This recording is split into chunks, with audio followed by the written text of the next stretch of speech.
হচ্ছে। নাউজুবিল্লাহ বলেন না। বন্ধুরি আমার দিকে তাকান। মাগরিবের 6 রাকাত নামাজ খ্রিস্টান যখন নবীর হুই লিখতেন, নবী বলার কারণেই তো সে জেনেছে। কথা বোঝেন ওয়াজ? বেয়াদবিটা কেমনে করেছে খেয়াল করবেন। নবীজি বলেছে বলেই তিনি লিখেছে। নবীজি যদি না বলতো কখনোই তিনি লিখতে পারতো না, কারণ জানতোই তো না। ঠিক কিনা বলেন?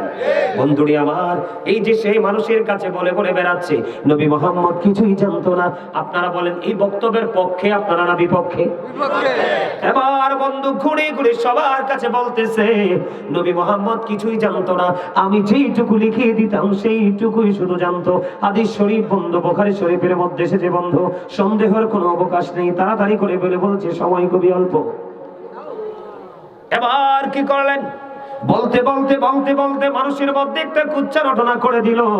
আমার নবীর চাইতে বেশি কষ্ট পেয়েছি আল্লাহ, কারণ আল্লাহ আগে কোরআনে বলেছে আমার হাবিবকে কষ্ট দিলে আমি আল্লাহ কষ্ট পাই, আমার হাবিবকে ভালোবাসলে আমি আল্লাহ খুশি হয়ে যাই। সুবহানাল্লাহ বলেন না। এবার বন্ধু ধীরে ধীরে ধীরে ধীরে দেখতে দেখতে দেখতে দেখতে হঠাৎ তার মৃত্যুর সমন জারি হয়ে গেল। ওই খ্রিস্টান তিনি মৃত্যুবরণ করলো। ওই ব্রিটিশ রানী দ্বিতীয় এলিজাবেথকে কেমন করে মাটি দিয়েছে আপনারা দেখেছেন। ঠিক তৎকালীন সময় ওই খ্রিস্টানকে তার মাটি দিয়ে কবরে দাফন করা হলো। কবরে দাফন করে তার আপন স্বজন সবাই বন্ধু চলে গেল। তার আপন স্বজন সবাই চলে যাওয়ার পরে সকাল যখন হলো তার কবরটাকে একটু আপন স্বজন পরিদর্শন করতে আসলো। আসার পরে চাইয়া দেখে ওই খ্রিস্টানের লাশটা মাটির বাইরে পড়ে আছে। জোরে কন্যা আলহামদুলিল্লাহ। আরে আরো জোরে কন্যা আলহামদুলিল্লাহ। আমার নবীর সাথে বেয়াদবির ওষুধ। লাশটা মাটির বাইরে পড়ে আছে। তার আপন স্বজনেরা ডেকে ডেকে বলছে এটা কখনোই পৃথিবীর সাধারণ কোনো মানুষের কাজ নয়, নিশ্চয়ই নবী মুহাম্মদ এবং তার সঙ্গীদের কাজ। জোরে জোরে কন্যা নাউজুবিল্লাহ। আমার নবী সে লাশ সম্পর্কে অবগত নয়, কারণ আমার নবীর তো এই দিকে ইন্টারেস্ট নাই। বন্ধুরে আমার, আজকে তার সঙ্গীরা কি করলো, আর একটু শক্ত করে আর একটু গভীর করে কবরটা খনন করে এই কবরের মধ্যে দাফন করে চলে গেল। তাদের মধ্যে একটা আলাদা একটা টেনশন শুরু হয়ে গেল। আজকে যেহেতু লাশটা বাইরে পড়ে আছে, বন্ধু পরের দিনটা চলে গেল, রাত্র ফুরিয়ে গেল। সকাল যখন হলো আবার আপন স্বজন তার কবরের পাশে আসলো। আইসা দেখে তার কবরের বাইরে ওই দিনের মতো আবার লাশ পড়ে আছে উপরে। আরে আলহামদুলিল্লাহ কোন দাদা, কারণ আমি তো খুশি, সাজা শুরু হয়েছে না। মাটিও তাকে গ্রহণ করে না। আমার আল্লাহ মাটিকে ডাক দিয়ে বলে দিয়েছে নিশ্চয়ই মাটি, মাটি রে, পৃথিবী জেনে যাবে একদিন আমার হাবিবের সাথে বেয়াদবি করার ফলটা কি হয় আমি পৃথিবীকে জানিয়ে দিতে চাই, তুমি তাকে গ্রহণ করো না। মাটি অটোমেটিক্যালি বন্ধু তার দেহটা বের করে দিল। একদিন চলে গেল, 2 দিন চলে গেল, আবার তৃতীয় দিন দ্বিতীয় দিন এসে বলল এটা পৃথিবীর কোনো সাধারণ মানুষের কাজ নয়, ওই নবী মুহাম্মদ এবং তার সঙ্গীদের কাজ। যত বেশি মন্তব্য করতেছে আমার আল্লাহ তার প্রতি ততই বেশি রিঅ্যাকশনে যাচ্ছে। তৃতীয় দিন কি করলো, অনেক বেশি বন্ধু কবরটা খনন করলো, অনেক গভীর করলো কবরটা খনন করার পরে তৃতীয় দিন আবার বন্ধু দাফন করে চলে গেল। আবার দিনটা চলে গেল, রাত্র ফুরিয়ে গেল। বন্ধু রাত শেষ হওয়ার পরে সকালবেলা আবার কবরের কাছে চলে আসলো। এবার কবরের কাছে আছে, চাইয়া দেখে আজকে ওই খ্রিস্টানের লাশটা মাটির বাইরে। আলহামদুলিল্লাহ বলেন না, আরো ছুড়ে বলেন একবার আল্লাহু আকবার। এবার তার সঙ্গীরা ডেকে ডেকে বলে না না, এটার মধ্যে অন্য কোনো রহস্য আছে, অন্য কোনো জিনিস আছে। এত গভীর খনন করে লাশ মাটিতে রাখলাম, ওই লাশ পর্যন্ত মাটির বাইরে চলে আসে।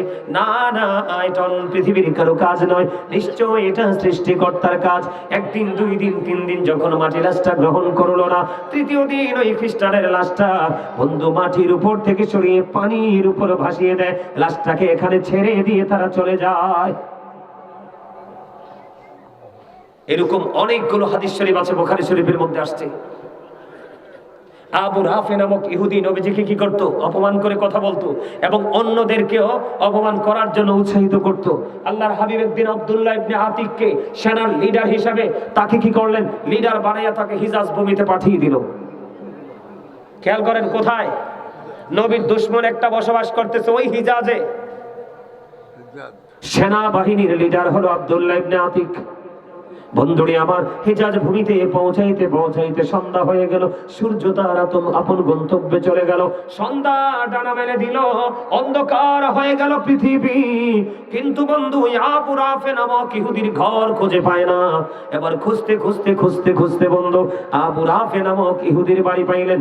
ওনার সঙ্গীদেরকে বললেন, তোমরা এখানে অবস্থান করো। দরজার মধ্যে বন্ধু টোকা দিলেন, যাইয়া দেখলেন মানুষের মাঝে শুয়ে আছেন। তার মানে নিজের আপন সন্তানদেরকে নিয়ে আবু রাফে নামক ইহুদি শুয়ে আছেন। হাদিস শরীফের মধ্যে এসেছে, ওই আব্দুল্লাহ ইবনে আতিক একটা ডাক দিলেন। আবু রাফে নামে যখন ডাকটা দিলেন, ডাকটা দিতে দেরি, এবার আবু রাফে বলতেছে, কে রে আমাকে ডাক দিল? আব্দুল্লাহ ইবনে আতিকের উদ্দেশ্য হলো, ডাক দিলে যদি সাড়া দেয়, যিনি সাড়া দিবে তিনি তো নবীর দুশমন। তিনি সঙ্গে সঙ্গে তরবারি দিয়ে ওই আবু রাফে নামক ইহুদিকে হত্যা করে ফেললেন।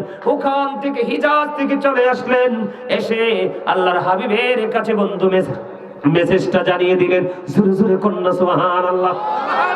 হযরত ওমরের জীবনেতে অনেক ঘটনা আছে, এর মধ্যে একটা ঘটনা বন্ধু, একজন মুনাফিক মার্কা মুসলমান আরেকজন বেঈমানের ফয়সালা দিল আমার নবী, কিন্তু মুসলমান মেনে নিতে পারে না, কারণ রায়টা বেদিনের পক্ষে, বেঈমানের পক্ষে চলে গেছে।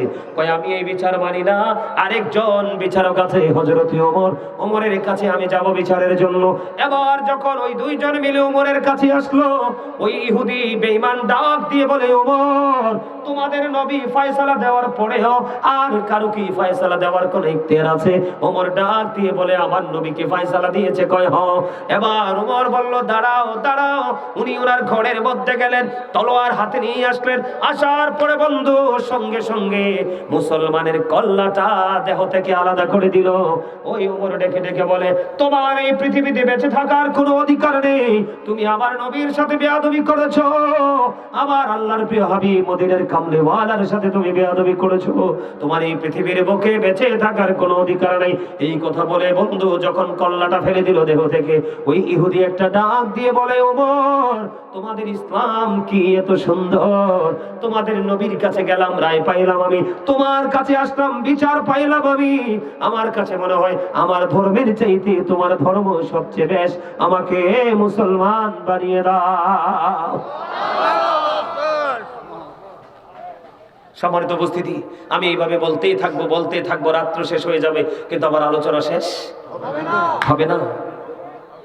সম্মানিত উপস্থিতি, আজকে আমি এসে প্রথমে মন খারাপ হয়েছিল, সুজন কই, আবার কই গেল রে সুজন।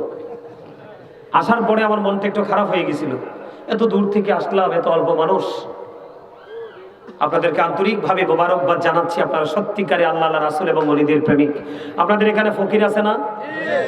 তারা আল্লাহর বন্ধু হয়ে কবরে যায়, কি হয়? কথা কয় না। এটা তোমরা বিশ্বাস করোনি? হ্যাঁ করো, তোমরা বিশ্বাস করাটা বেশি দরকার। আমি আপনাদেরকে বলি, এদিকে তাকান। আল্লাহর ওলির মাজার ভাঙতে যায় এখন আমাদের মতো কিছু দাড়িওয়ালা টুপিওয়ালা, এরা কি মৌলবী নাকি ইয়াজিদের দোসর? কথা কয় না।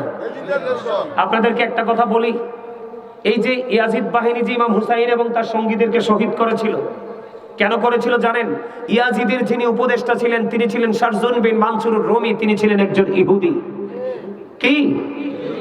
আচ্ছা, কোন ইহুদি থেকে বুদ্ধি নিয়ে কি কোনো মুসলমান ভালো থাকতে পারে? ইয়াজিদ কিন্তু অমুসলিম ছিল না। ইয়াজিদের বাবা একজন নবীর প্রেমিক ছিল, আমির মুয়াবিয়া একজন সাহাবী ছিল, কিন্তু ইহুদির পক্ষে পড়ে কি করে দিল? নবীর আহলে বাইতকে শেষ করে দিল।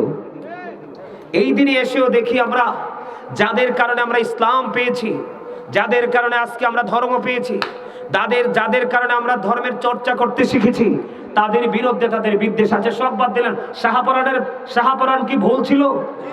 আপনারা দেখছেন নি আবার শাহপরানের মাজারে যে হামলা হয়েছে? আরে ভাই, আমি দোষ করতে পারি, তুমি আমার সাথে দুটো কথা বলতে পারো, কিন্তু যিনি শুয়ে আছে তিনি তো দোষ করেনি। এদের মূলত বিদ্বেষ হলো আল্লাহর ওলিদের প্রতি। এরা চায় এদের মতো করে রাষ্ট্র কায়েম করতে, এরা নাকি আবার জাতীয় নির্বাচন করে ক্ষমতায় আসবে। আপনি কন, এই ইঁদুরের কাছে কি ধান দেওয়া যাবে বাগা? টোলার কাছে কি বাগা দেওয়া যাবে মুরগি? কথা বলেন না কেন? কসাইয়ের কাছে কি গরু রাখা যাবে আমানত? এখন আমাদের দেশে এই রকমের মৌলবী বের হয়েছে, এখন সাধারণ মানুষ, বিশেষ করে যারা জেনারেল পার্সন, এরা কিন্তু মৌলবী দেখলে ভয় পায়। এখন হুজুরদেরকে দাওয়াতও দেয় না, জানেননি আপনি? আরে মিয়া, আমি যখন ভালো করে মিলাদও পড়তে জানি না, তখন ছোট ছিলাম, এক দিন মিলাদ পড়তে পড়তে ক্লান্ত হয়ে যেতে পারে। এখন পরিপূর্ণ, এরপরে মিলাদের দাওয়াত নাই। মানে আমি কি বুঝাইতে চাইছি, আমার হয়তো আছে, কিন্তু আমার মতো যারা তাদের নেই। কেন নাই? আলেমদের প্রতি মানুষের যে বিদ্বেষ, মানুষের যে ক্ষোভ, এটা আজকে কিছু নামদারি, কিছু কথিত কিছু ইয়াজিদের দোষর আলেমদের কারণে আজকে এটা হয়েছে। আরে মিয়া, আপনারা যারা আমার দাদা ভাই যারা আছেন, চাচারা যারা আছেন, আপনারা কোন তো আগে মসজিদের ইমাম সাহেবকে দাওয়াত খাওয়াইতে সিরিয়াল ধরতেন না রমজান মাসে? আর জ্যৈষ্ঠ মাসে নিয়ে দুধ আম খাওয়ানোর জন্য পাগল হয়ে থাকতো। আমাদের